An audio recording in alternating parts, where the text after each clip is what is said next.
तर नमस्कार मित्रांनो, गावाकडची माती यूट्यूब चॅनलवर आपले सहर्ष स्वागत. तर सकाळी संपला आमचा गॅस आणि आता सोनाली चुलीवर करणारे बेसन चार्जिंगच्या. हे बघा, आता त्याच्यामध्ये तिने सगळे कांदा वगैरे तिखट वगैरे टाकलेलं आहे.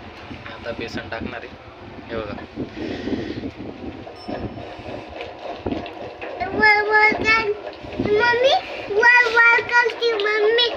गॅस संपला. गॅस चुलीवर स्वयंपाक असतो आमचा. स्वयंपाक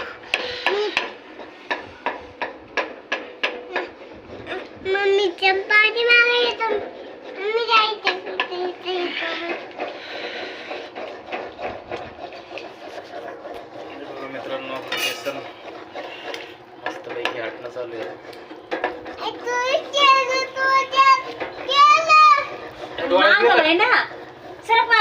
ठीक आहे मित्रांनो, भेटू नेक्स्ट व्हिडिओ मध्ये. धन्यवाद.